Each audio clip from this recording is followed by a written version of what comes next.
Certains conjoints pour diverses raisons commettent l'adultère. Cependant, ce genre de style de vie peut exposer l'autre conjoint au VIH/SIDA. Comment cela est-il possible? Essayons d'en savoir plus à ce sujet.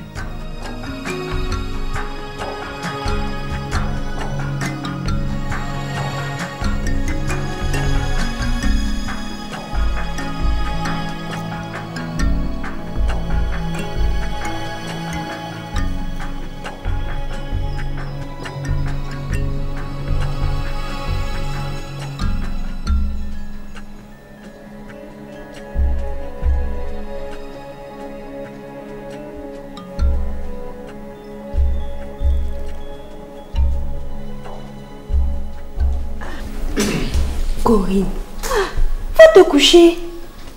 Tu es fatiguée. Je sais que ton mari ne va pas rentrer maintenant.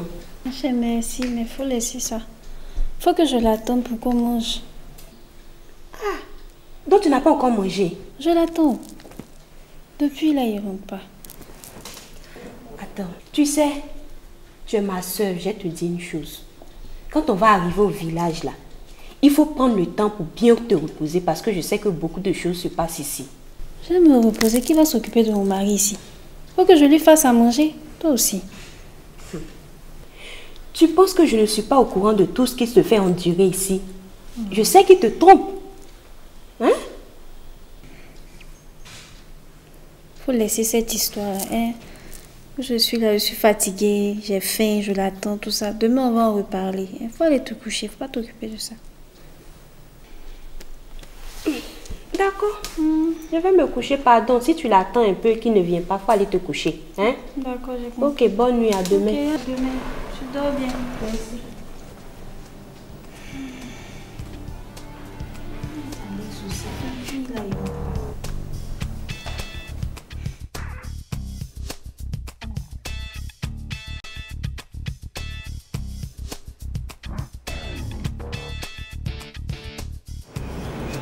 Mon amour, dis-moi, quand est-ce que j'irai connaître chez toi? Tu sais cette histoire d'aller connaître chez moi, pas connaître chez moi. Je t'ai toujours dit que c'est un petit problème. Hein? Oh. Au fait même là, voilà. Quand je pense bien, tu sais ma femme doit voyager dans la semaine là. Ah bon? Ouais. Elle doit aller au village, elle m'a dit c'est pas quoi, une réunion, mais c'est pas... Donc ça sera le moment idéal pour venir connaître chez moi. Tu es d'accord? Ok. Mais ta belle-sœur, tu m'as dit qu'elle vit avec vous, c'est ça? Cette vipère là. Laisse-la. Celle-là, c'est pas un problème. Elles iront ensemble même. Tu as compris? Non, n'aie pas peur, hein? Toi, tu sais que moi, je t'aime. Hein? Ok? D'accord. Tu sais ce qu'on va faire? Pour oublier tout ce genre de choses là, je te propose quelque chose quoi. Quoi? Qu'on aille se rattraper par rapport à la dernière fois, tu te souviens? Ah oui, c'est vrai. Non, on ira à l'hôtel alors. C'est que... il y a vraiment longtemps que je n'ai pas eu l'occasion de te voir. D'accord. Tu veux bien? D'accord, pas de Ok.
Alex, c'est maintenant que tu rentres. Je vais chauffer la nourriture pour qu'on mange. Est-ce que moi je t'ai dit à faire? Hein? Attends, tu es ivre. Je t'ai attendu toute la nuit pour manger pendant que j'étais en train de t'amuser, Alex. Mais pourquoi tu me fais ça? Qui est ivre? Hein? C'est tes parents qui sont ivres. Aujourd'hui, à la chasse. Sinon, tu allais me faire quoi? Ne me dis plus jamais ce genre de choses. Là, je t'ai fait quoi? Tu me fatigues. Tu m'embêtes. Tu m'énerves. Je ne vais plus te voir. Je suis fatigué de toi. Je me fatigue.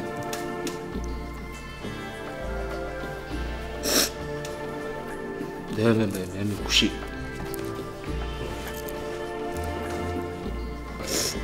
Ne mange pas.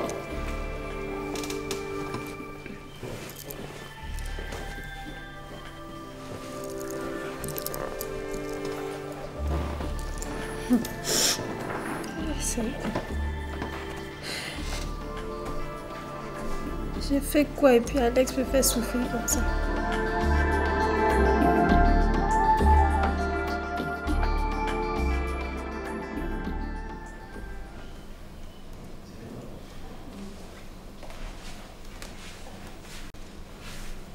Aïe. Corinne. Aïe. Mais tu fais quoi ici? Pourquoi tu n'as pas dormi dans ta chambre? Il a déjà joué. Je vois bien que ton Alex n'est pas rentré, puisque la table est toujours mise. Il est rentré. Il était ivre, il a failli me frapper ici. Mais il est où? Il est dans sa chambre. Non, mais il n'est pas là-bas.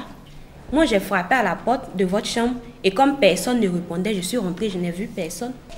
C'est qu'il est parti matin là encore. Je suis fatiguée d'Alex. Je ne sais plus ce que je vais faire. Ton Alex la mienne là. Il se prend pour qui même? Moi, je vais lui dire 2 mots. De toutes les façons, je ne le blâme pas. Je blâme nos parents qui t'ont obligé à l'épouser. Il sort, il boit, il sort avec n'importe quelle femme. Ça, c'est quelle vie, ça, là? Hein? Hey, ma soeur, faut laisser ça. Moi, je laisse pour moi à Dieu. Ma seule prière, c'est que je n'ai pas le sida. Affaire d'Alex, il faut laisser Dieu est grand, ça va aller. C'est également ma prière. Le sida, nous tous, on a peur de ça ici. J'espère qu'il ne va pas te contaminer. Il ne faut pas avoir ça ici. Bon, écoute, j'ai acheté nos 2 tickets. Il faut te préparer, il ne faudrait pas qu'on soit en retard. Hein? Va t'apprêter, je vais prendre quelque chose dans la chambre. D'accord, bon.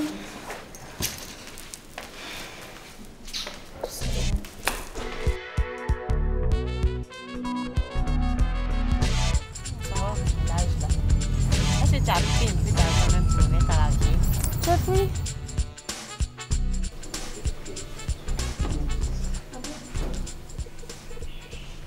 Waouh, chérie. Tu as une très belle maison, tu sais. Ah bon? Je n'ai même pas remarqué ça. J'aimerais vivre ici avec toi. Ouais, y a pas de problème, hein. Mais tu sais, pour une beauté comme toi, hein, je compte offrir mieux que ça, hein. Ah bon? Ouais, je compte offrir mieux que ça. D'abord, ce qu'on va faire, hein. Attends, je réfléchis, il fait tellement chaud. Je vais aller prendre un bain. Et puis, tu sais, hein, la suite, hein. D'accord. Ce qu'on va faire, je vais aller prendre le bain. Et, tu sais, ma femme a voyagé. Au moins 1 semaine. Donc, on a tout le temps devant nous. D'accord. Ok. Ok, chérie. On a tout à l'heure. Fais comme si ici c'était chez toi, hein. D'accord, il n'y a pas de Ok. problème. T'inquiète.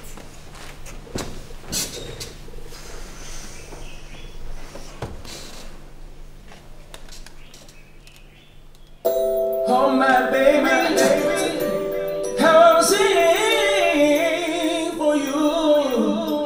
Oh, sing love, I will love you. Sing love, every day, every night. Hey, maman. Allô?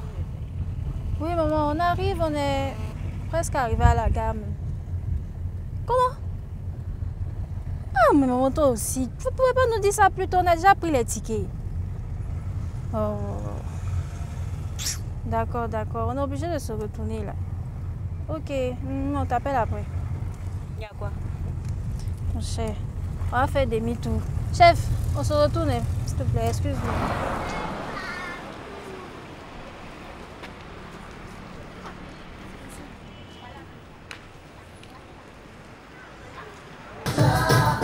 J'ai longtemps cherché ce qui fait mon bonheur.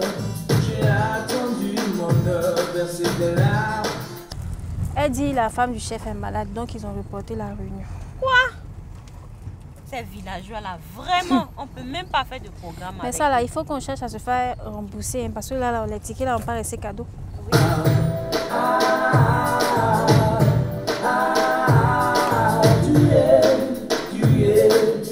es l'organe qui manque à moi.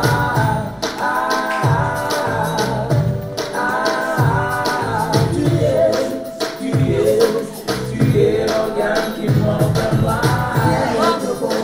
Mademoiselle! C'est quoi? Qu'est-ce que vous avez? Vous faites quoi chez moi? Tu fais quoi ici? Vous êtes qui? Toi, tu es qui? Qu'est-ce qui se passe? Tu me demandes qui je suis dans ma maison. Je suis chez moi. Tu dis tu es quoi? Tu as pris une maison à Abidjan ici? Tu es chez toi. Pardon, faut sortir. Pardon. Toi, tu connais aller dehors. de briques ici.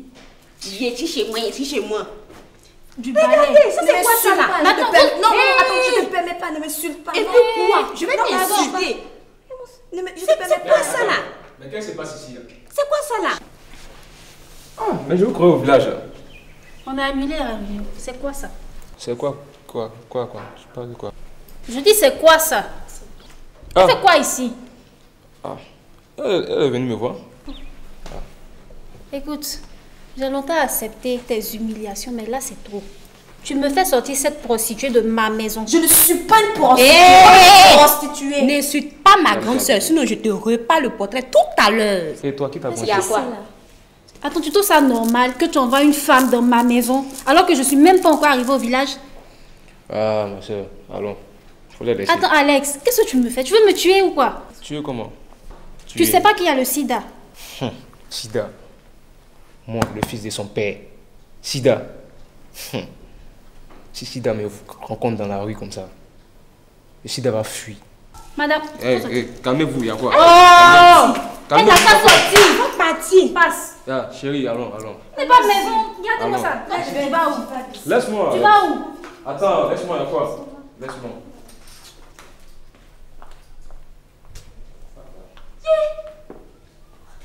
Attends, je n'arrive même pas à croire ce qui m'arrive. Qu'est-ce que j'ai fait au bon Dieu? Depuis que je suis mariée avec Alex, elle en fait. Toujours des humiliations, je suis fatiguée.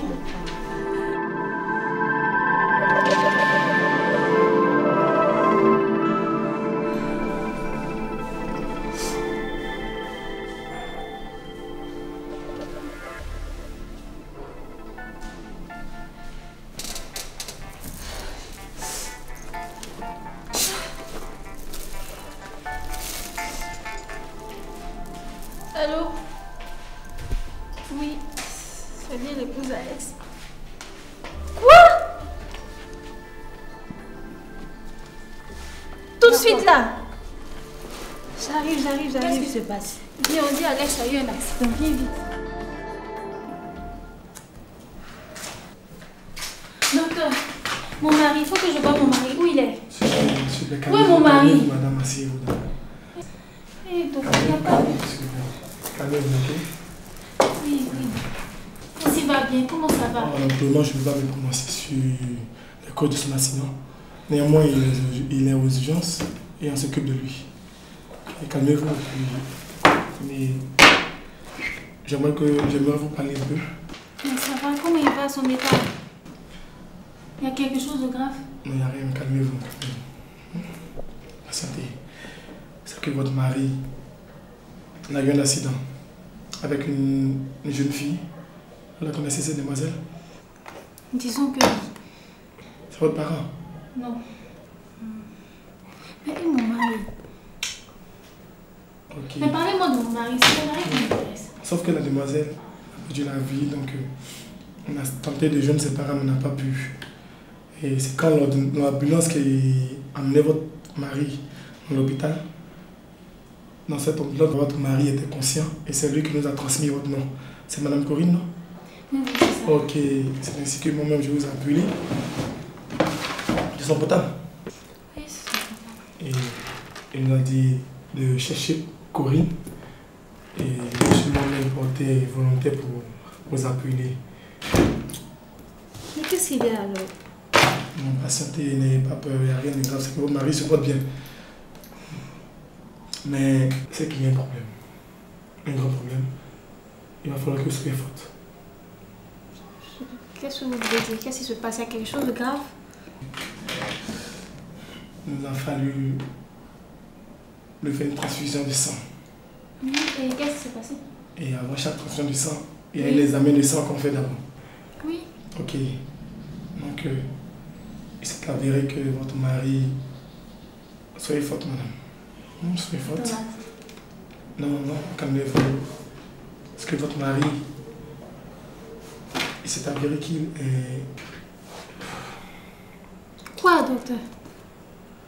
Il est infecté du VIH-Sida. Oh, c'est pas possible. Il porte en lui le virus du VIH-Sida. C'est pas possible. Être infidèle à son conjoint semble être normal pour plusieurs personnes. Mais comment l'infidélité peut contribuer à la propagation du VIH-Sida?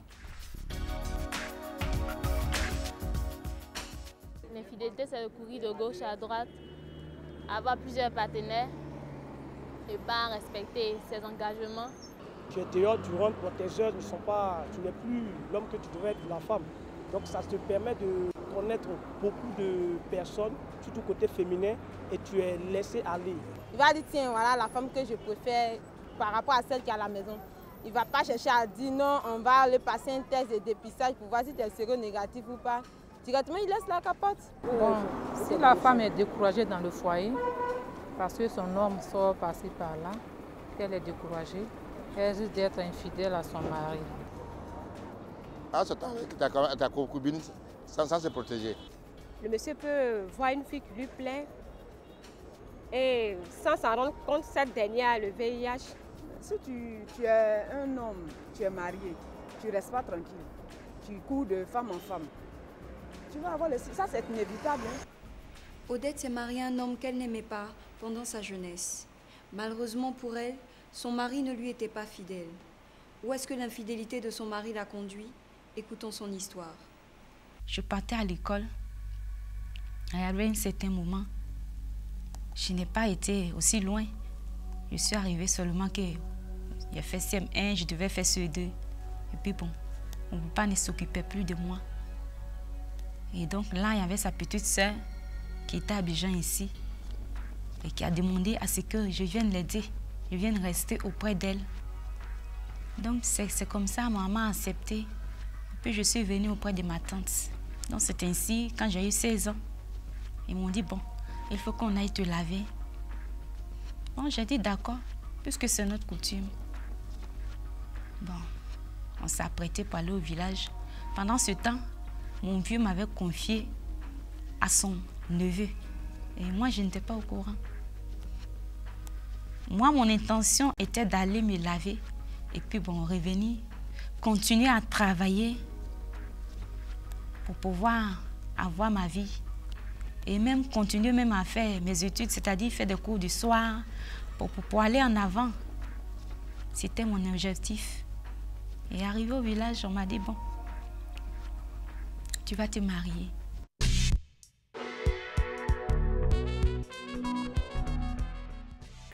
Malgré son jeune âge et le fait qu'elle soit mariée à un homme qu'elle n'aimait pas, Odette est restée fidèle à son époux. Que lui est-il arrivé par la suite? Continuons à l'écouter. On avait une réunion à Bonoko, réunion des femmes. Donc j'ai dit, bon, je m'en vais pour 3 jours. Et quand j'ai tourné dos, mon mari a fait venir une de ses copines. Et la réunion était reportée. Donc il fallait que je rentre. On est rentré. En ce moment-là, je ne vivais plus chez mes parents. J'étais maintenant avec lui. À ma grande surprise, je prends mon sac, je vais rentrer chez moi à la maison. Voilà mon mari avec une fille, assis sur le lit. Je suis rentrée, j'ai dit bonsoir aux deux. Et puis je suis sortie. Parce que cette dernière, on m'avait dit que c'était sa copine. Il a nié que ce n'est pas sa copine. Il y avait notre voisine. La voisine me disait, oh, ma fille, tu exagères. Tonton est fidèle. Et il n'est pas comme ça. J'ai dit d'accord. Donc quand j'ai vu la fille, je suis sortie aller appeler cette dame-là. Voici tonton fidèle là, avec celle dont je parlais. Et quand je revenais maintenant, la fille est sortie et puis elle m'a dit, grande soeur, bonne arrivée, je m'en vais à la maison. Je ne lui ai pas fait de reproches. J'ai dit d'accord, bonne nuit. Et elle partait. Mon mari, au lieu de rester, me demandait des nouvelles. Il est sorti carrément pour accompagner sa copine. L'infidélité du mari d'Odette a conduit sa vie au cauchemar. Odette était seule et souffrait de l'attitude de son mari sans savoir que le pire l'attendait. Elle t'en dit plus, écoute-la. Tellement que j'étais énervée, je lui ai dit d'accord, j'ai compris. La mort arrive là, tu vas partir. Mais sache que c'est toi seul qui vas partir. Mais moi, le Seigneur va me préserver, me protéger. Moi, je ne vais pas mourir avec toi. Tu mourras seul. J'ai eu à dire ça comme ça. Et donc, j'ai pris au moment du PTME, j'ai pris la décision de faire mon test. Et ce jour-là, ils m'ont dit non. Ta grossesse, bon, il faut attendre 7 mois avant de faire le test. Donc, je devais revenir maintenant le mois prochain pour faire maintenant mon test. Et quand je suis arrivée à la maison, j'ai dit à mon mari, qu'ils sont en train de parler des examens de sang, du test du VIH-Sida. J'ai voulu faire pour moi, mais ils m'ont dit d'attendre 7e mois. Il a dit, bon, d'accord. Il faut attendre 7e mois là et tu vas aller faire. J'ai pris mes enfants un samedi et on allait au village. J'étais logée chez mon pasteur. Le pasteur a demandé, on a fait tout. Mais ça ne va toujours pas. Est-ce que tu n'accepteras pas qu'on aille faire une telle chose, c'est-à-dire le dépistage, un autre examen de sang encore? Et il m'a expliqué. J'ai dit, bon, papa, il n'y a pas de problème. Tout ce que je cherche, c'est la guérison. Ce que je veux, que le Seigneur révèle ce qui est caché en moi, pour que j'aie la vie. C'est ainsi qu'on a fait le test. Et ils ont trouvé que j'étais positif. Odette a finalement été infectée à cause de l'infidélité de son mari. Parfois, nous prenons des risques inutiles pour satisfaire notre chair. Mais nous devons faire attention car la recherche du plaisir peut nous conduire à l'infection du VIH-Sida. Ce fut le cas du mari d'Odette. Fais un effort et reste fidèle à ton partenaire car ta vie en dépend. Ce que je veux dire aux hommes infidèles, c'est de revenir en arrière. C'est d'arrêter ce qu'ils ont déjà commencé. Parce que ce n'est pas une vie. Au contraire, c'est de faire souffrir tout d'abord eux-mêmes, en seconde partie, la femme avec qui tu es à la maison, tes enfants. Qu'ils sachent que s'ils ne veulent pas que leur enfant devienne orphelin, qu'ils arrêtent dès maintenant. Qu'ils arrêtent, qu'ils demeurent fidèles à leur partenaire.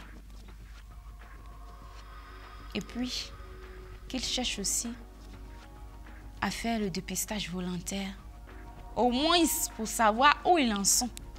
Il est important pour les personnes mariées de rester fidèles l'un à l'autre. L'infidélité détruit la relation entre conjoints et au pire des cas, elle conduit à l'infection du VIH-Sida. Ta vie est entre tes mains, sois fidèle et tu auras moins de chances de t'exposer au virus du VIH-Sida. Si tu veux en savoir plus sur nos programmes, contacte-nous à l'adresse qui apparaît sur ton écran. Nous serons heureux de communiquer avec toi. Si tu veux en savoir plus sur les effets dévastateurs du sida et comment y échapper, envoie-nous ton adresse et nous t'enverrons ce livre aujourd'hui. Il est gratuit. Voici notre adresse. Téléphone 22 52 27 06 08 BP 2001 Abidjan 08 pema@africaonline.co.ci.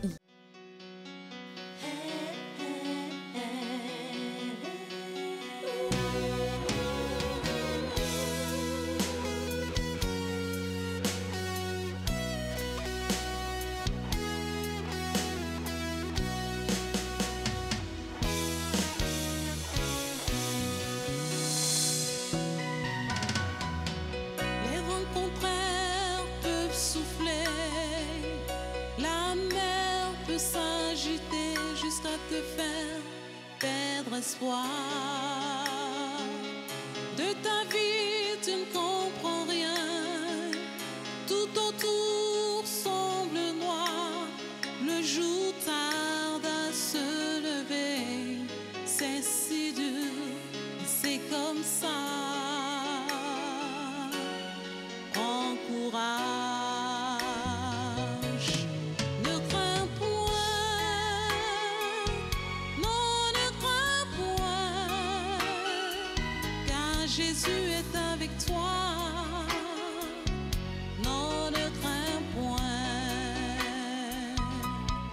Ne crains point. Non, ne crains plus. Car Jésus est avec toi. Non, ne crains point. Oh, ne crains point. Non, ne crains point. Car Jésus est avec toi. Non, ne crains point. Il a dit, sois sans crainte, car je suis avec toi. N'ouvre pas tes yeux inquiets, car je suis ton Dieu. Je te fortifie, je viens à ton secours. Je te soutiens de ma droite, victorieuse. Ne crains point, non, ne crains point, car je suis avec toi.